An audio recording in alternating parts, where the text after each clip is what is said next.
Hello and welcome to the Midday News.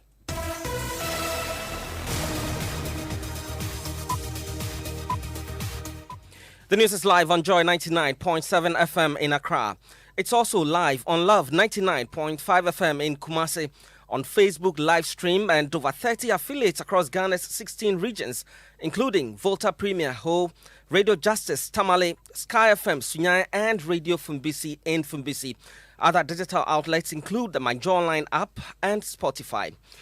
Coming up, judges and magistrates fight off accusations. Supreme Court Judge Clemens Honyanuga was given 2 cars by President Akufo-Addo to ensure that he jails former COCOBOD CEO Dr. Stephen Opuni. Justice Honyanuga has absolutely nothing to do with any case or any number of cases. No judge takes an official vehicle with the sole purpose of putting somebody in prison or doing a hatchet job for anybody else.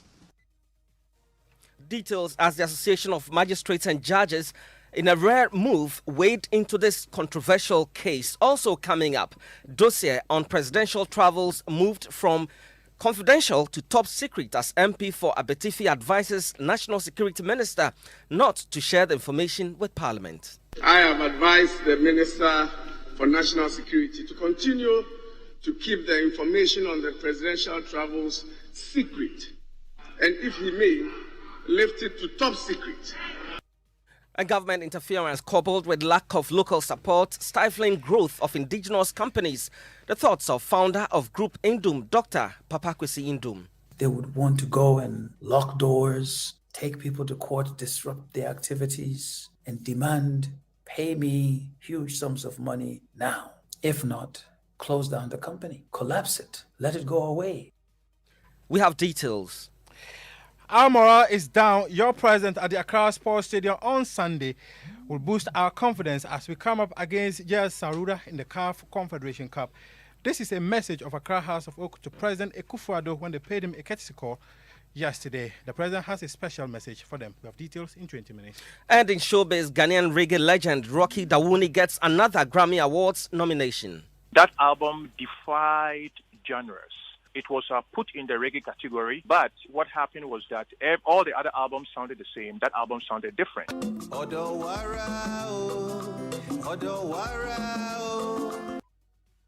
I'm Fred Smith. Thanks for choosing us. We're your home of independent, fearless, and credible journalism.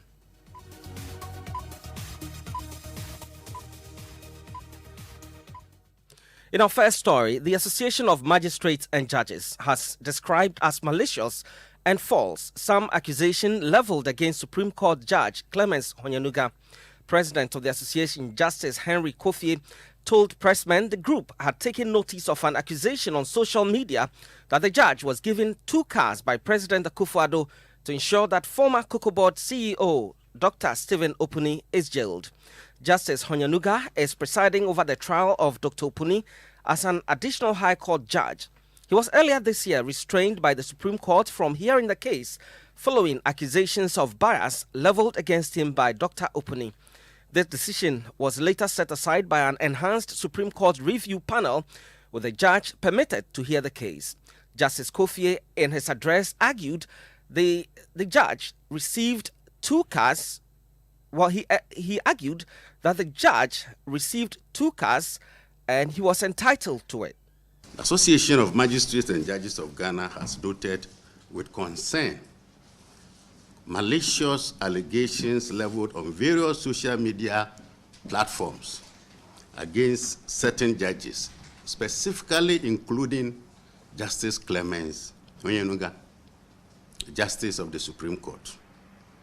The accusations, which we find very scandalous, are to the effect that Justice Honyanuga has been given 2 brand new vehicles, one SUV and a saloon car by the President of the Republic through His Lordship, the Chief Justice of Ghana, with the sole purpose of getting Justice Honyanuga to jail 2 persons, namely Dr. Opuni and Seydou Agongo, who are accused persons in a case being tried by Justice Honyanuga as an additional High Court judge.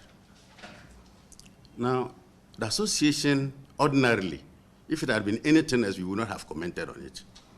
But we find this allegation against Justice Onyanuga, who is a member of this association, and indeed the judiciary as a whole, because it involves an attack also on His Lordship the Chief Justice. We find this allegation as an attempt to create disaffection against the said judge, and by extension, the judiciary as a whole, and we have found it necessary to set the record straight. Well, he insists the allegations are meant to tarnish the image of the judiciary and should be treated with the contempt it deserves. We wish to state as an association that the allocation of official duty vehicles or duty post vehicles to Justice Onyanuga or any other judge for that matter has absolutely nothing to do with any case or any number of cases pending before Justice Onyanuga or any other judge for that matter who is allocated official vehicle, which is what we are entitled to by virtue of our appointment as judges, depending upon where you are in the hierarchy. If you have a Supreme Court judge, you are a Supreme Court judge, there's a car that you are entitled to. If you are a Court of Appeal judge, there's a car that you are entitled to. You are a High Court judge, there's a car that you are entitled to. Even the Circuit Court judges have cars that they are entitled to. They are entitled to smaller Toyota Corolla vehicles. Any judge who has allocated any of these vehicles is not being, as it were, being forced to take a certain decision or do a hatchet job for anybody.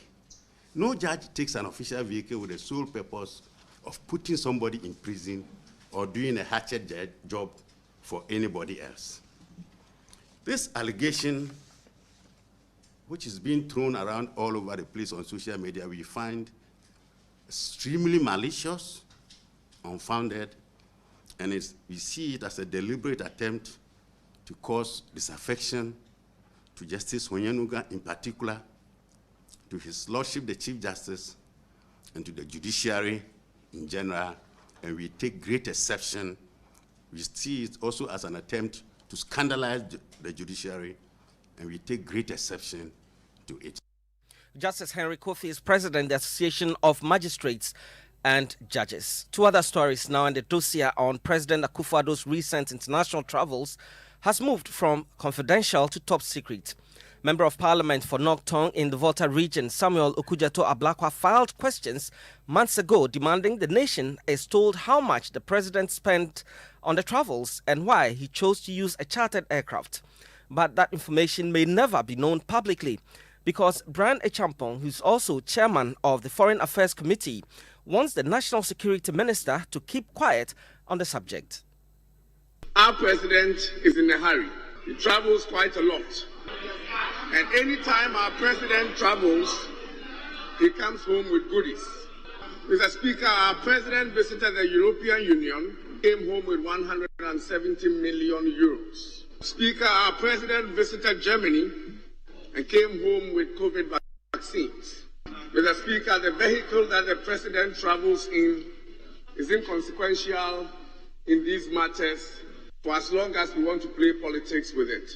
In my capacity as a member of parliament with some knowledge on security matters, Mr. Speaker, I have advised the Minister for National Security to continue to keep the information on the presidential travels secret, and if he may, lift it to top secret, because it is not every information that can be divulged to the public. Hitherto, it was confidential, that could be shared. Now it has been classified as secret, and I have encouraged him to raise the security level to top secret, because that information is not one that can be played in the political arena.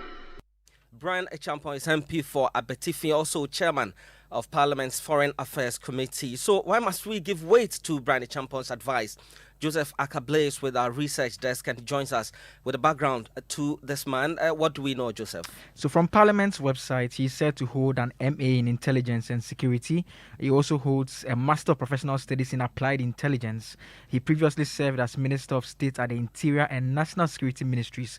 While he was at the Interior Ministry, its website added his job experience as having served in the U.S. military, specifically the United States Air Force, between 2004 and 2006. Thank you, Joseph Akable. But does this position sit well with Samuel Okudzeto-Ablakwa? We'll find out shortly when we speak to correspondent Parker Wilson, who's on the line now. Parker, thanks for joining us. What's been the reaction of Samuel Okudzeto-Ablakwa to the latest twist to this running issue?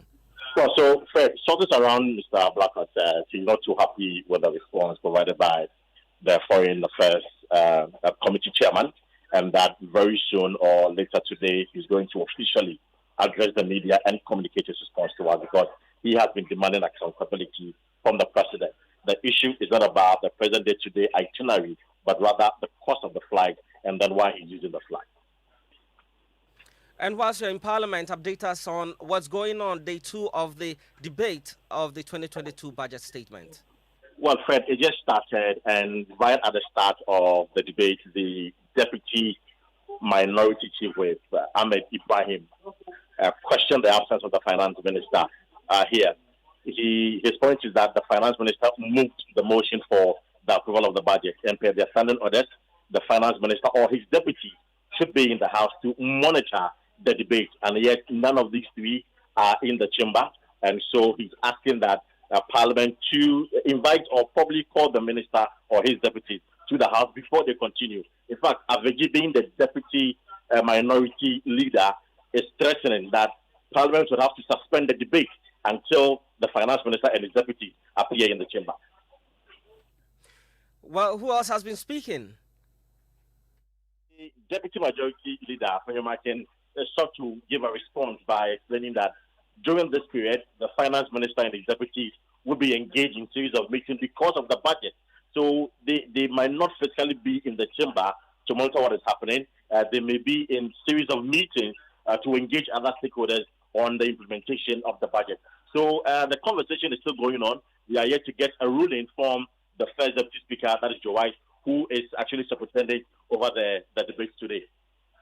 Many thanks to you, Parker Wilson, for that update from Parliament on day 2 of the Budget 2022 debate. Now to other stories. Founder of Group Indum, Dr. Papakwesi Indum, has blamed government interference and lack of support for local companies as what has accounted for the collapse of many indigenous organizations. Dr. Indum's business was greatly affected when some of its financial institutions were shut down by the regulator for alleged regulatory breaches. Speaking in a podcast on the topic Fresh Matters, Why We Don't Have Many Conglomerates Companies in Africa, Dr. Indum shared the following reviews. We have a number of different regulators who know that because of COVID and all manner of other global activities, negative activities going on, shortage of raw materials and inability to ship products from here to there, that indeed many companies are facing severe cash flow difficulties. And yet they would want to go and lock doors, take people to court, disrupt their activities, and demand, pay me huge sums of money now. If not, close down the company, collapse it, let it go away. They would rather do that than find solutions that would enable the companies to exist while they take time to deal with all of these global problems that have surfaced.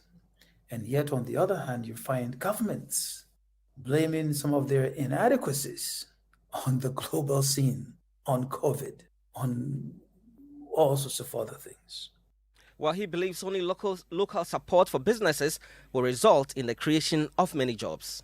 So we must deal with the issues of government interference, the difficulties people have in gaining support locally, in making sure that they exist, that they grow locally, and get support from the state when necessary to solve problems, but also to be pushed and helped to go to wherever they need to go and become important, become big, become conglomerates, provide jobs to the thousands and thousands of young people growing up in Africa that today are unemployed.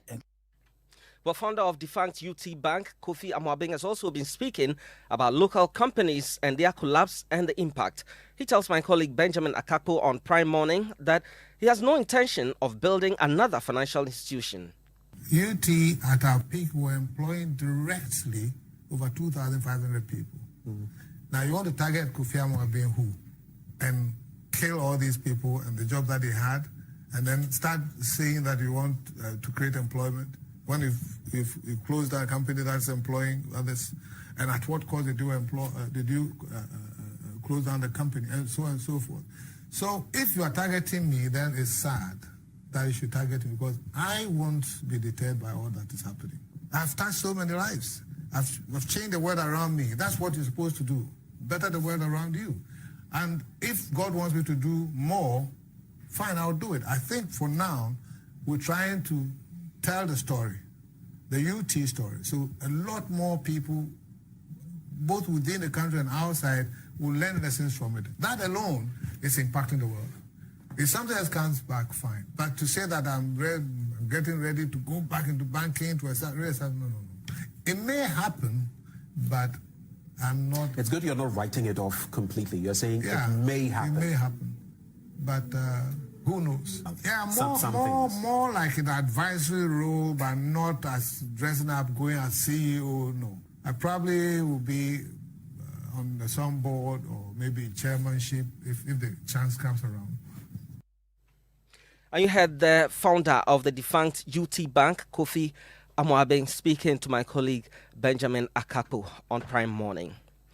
Now, interest on loan repayments and salary for public sector workers amounted to almost 48 billion cedis, representing 108% of total revenue and grants of government between January and September this year. The trend is likely to continue in 2022, further putting a strain on government revenue and may deny key sectors of the economy the needed investment. Government in the 2022 budget has recommended new ways, including the electronic levy, to bring in more money.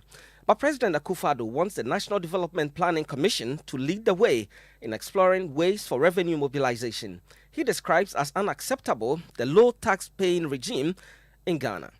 I want to see results. Therefore, development planning must drive the following. A, agenda for building back better. B, agenda for youth development. C, agenda for entrepreneurial development. And D, ultimately, agenda for jobs. One other task I'm assigning to you is the urgent need to identify the ways and means to help enhance significantly our capacity for domestic revenue mobilization, to realize our development potential, and thereby create opportunities for our vibrant and dynamic youth and develop improved livelihoods for our fellow citizens. Ghana's tax to GDP ratio of 14.3% compares unfavorably with our peers in ECOWAS and the world over. Ghana, as the second largest economy in ECOWAS, should not have one of the lowest tax to GDP ratios in the community. The average tax to GDP ratio in West Africa stands at 18%. And indeed, the recommended ratio for ECOWAS member states is a minimum of 20%. It is thus no surprise that the developed nations of the OECD can readily find the means to fund their own development, particularly their infrastructural development. A creation of the Constitution, the National Development Planning Commission exists to advise the President on development planning policy. Chairman of the Commission, Professor Jan Bafo, said the entity is struggling to attract qualified professionals due to poor remuneration. I know that the Commission, over the years, has faced a lot of challenges in terms of staff retention, logistics, and physical infrastructure. We took over a secretariat with no substantive director general, but for one post-retirement person on contract, all the 4 directors of the commission, the positions were vacant. 7 chief panelist positions were also vacant. Mr. President, all due to poor conditions of service. But however, with the help of your office, Mr. President, many of these issues have been resolved. It has been a pleasure for the Commission to provide technical support in your global leadership with regards to the coordination and implementation of the SDGs and the reports that you need. The first one being the Voluntary National Reviews Report, which was presented at the 2019 High-Level Political Forum on the SDGs in New York. You heard the chairman of the National Development Planning Commission, Professor John Baffour there. This is the Midday News Stories we've brought to you so far. Judges and magistrates fight off accusations. Supreme Court Judge Clemens Honyanuga was given 2 cars by President Akufo-Addo to ensure that he jails former Cocoa Board CEO Dr. Stephen Opuni. Also, dossier on presidential travels moved from confidential to top secret as MP for Abetifi advises the National Security Minister not to share the information with Parliament. Still to come, Ghanaian reggae legend Rocky Dawuni gets another Grammy Awards nomination. That album defied genres. It was put in the reggae category, but what happened was that all the other albums sounded the same. That album sounded different.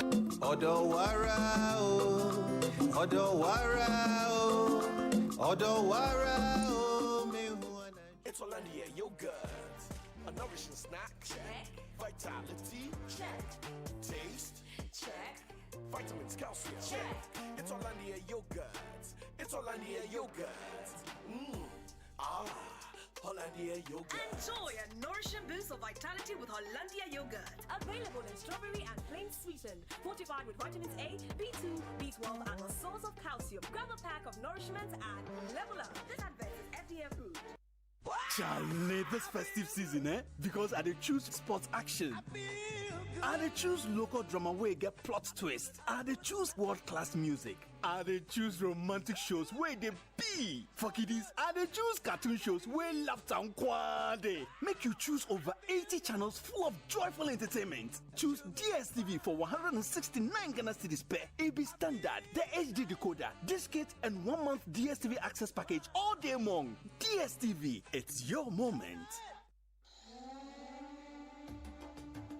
On November 25th, 2021, leading government officials, C-level representatives, free zone experts, investment and promotion agencies, and delegates from 50 African countries will meet at the AFCFTA Secretariat in Accra for the 6th Annual African Economic Zone Organization (IZO) meeting. The annual meeting is being organized by IZO and the Ghana Free Zones Authority under the theme Connecting African Special Economic Zones (SEZS) to Global Value Chains (GVCS) in the era of the African Free Trade Area (AFCFTA).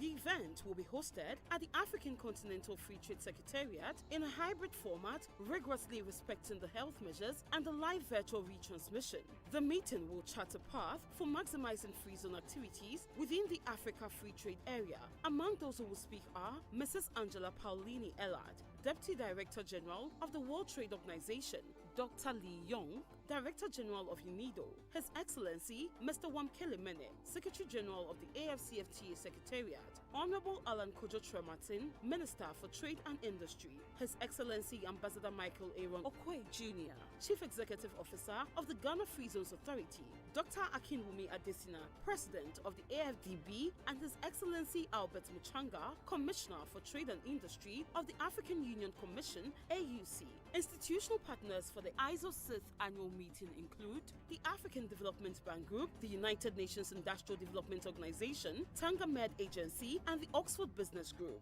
Media partner is Joy Business.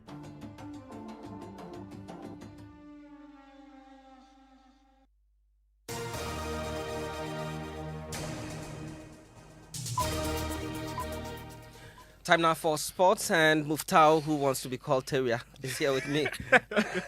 What's up with Accra folk? They did well last season. Yeah, they did well last season, but the story is quite different. Yes, they have told President Akufo-Addo that the team's morale is down and will require his presence at the stadium on Sunday when they play JS Saoura in the CAF Confederation Cup. The president, who said he would not be in the country, motivated the team with 1 million Ghana cedis and charged the Phobians to lead Ghana's quest to recapture the glory days when they dominated CAF interclub competitions. I'll be with you in spirit, and even better, I will do something which I did for Asante Kotoko when they came here as the champion club of Ghana, the league champions. The minister reminds me that it was 1 million CDs that I gave. I cannot be seen to give a penny less than 1 million CDs. Then people will accuse me of bias. And so that is the contribution that I'll make, which I hope will help encourage and incentivize the players and all of you who make a contribution to you of 1 million CDs. The Chief of Staff will organize it for you. It's about time we had some good news about Ghana's involvement in continental and international football. And hopefully Hearts will lead the way. Hopefully Hearts of Oak will win on Sunday as they got this motivation from the president. Well, thank you very much, Muftau, for this update in sports. Now to the Volta region. Fresh details have emerged about the woman who was killed by her boyfriend and kept in a fridge at Hofiave. According to police, investigations have revealed the deceased is a Zambian. Joining us is also learning the two worked at a hotel in the Volta region. Joining us on the phone now is Maxwell Agbagba, my colleague who's following this for us. Maxwell, what can you report? Yes, Fred. The owner of the house where the incident happened and her children were at the police station yesterday, and they were asked to write their statement and what they know about the incident. We're at the crime scene about 30 minutes ago, but now we are at the Volta Regional Police Headquarters where we have the Public Relations Officer, DSP Fiatengi. DSP, we are learning about the nationality of the deceased, and we understand police has made contact with the family. Can you tell us more about that? Yes, thank you very much. As I indicated yesterday, the effort to get the main suspect arrested still continues, and we have been able to establish some contact with the family of the deceased in Zambia, and so specifically we are in touch with a sister and also a brother. For the suspect, he's still on the run, and we are doing everything to ensure that we get him arrested. You heard the DSP Fiatengi, she's police PRO in the Volta region earlier. My colleague Maxwell Agbagba gave us an update on that investigation. We say in the Volta region, and late-night commercial activities in the capital Ho have been given a major boost as business owners say they are happy with sales at the ongoing Volta Trade and Investment Fair underway at the Ho Sports Stadium. They are not the only ones excited. Some patrons of the annual event, which ends this Sunday, want an extension.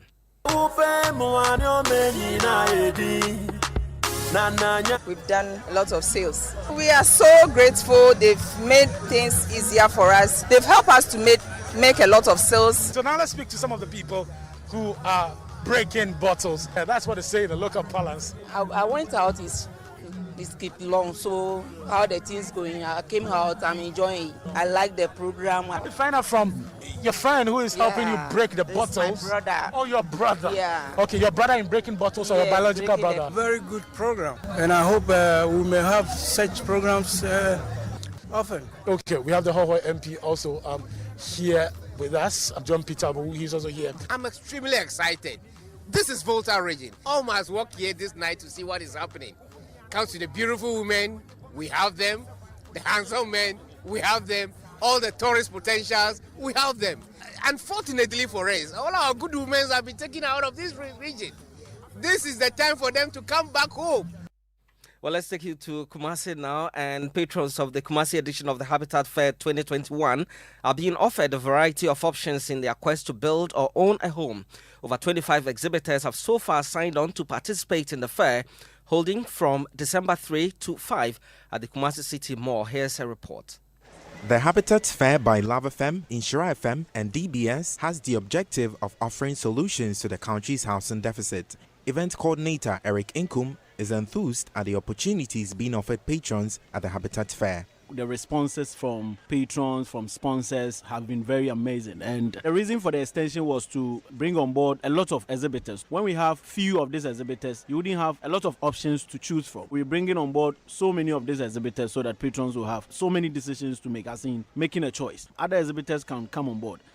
Franga Boaji, the Nyansa of the Ghana Real Estate Developers Association, believes the government can do more to support the private sector in addressing the housing deficit. Housing has to be a priority, whether for government or individual. If it's not a priority, you can't do it. And you heard that report will be in Kumasi sometime next week for the Habitat Fair Kumasi edition. That's where we end the news at midday. Our top story: judges and magistrates fight off accusations. Supreme Court Judge Clemens Honyanuga was given 2 cars by President Akufo-Addo to ensure that he jails former Cocoa Board CEO Dr. Stephen Opuni. Log on to myjoyonline.com for more stories. We'll leave you with a sound of Ghanaian reggae legend Rocky Daoni, who has been given his 2nd Grammy Awards nomination. I created a blueprint of an album, which was Branches of the Same Tree, which fused high life, gospel, reggae music, and great songwriting, which is really always the key underneath all of this. And that album defied genres. It was put in the reggae category, but what happened was that all the other albums sounded the same. That album sounded different. And so it led to all the thousands of music aficionados who were voting for the Grammys, who have never heard of me, knew of me. They were attracted by the music and the innovation that happened within the record. African reggae fever, catch it.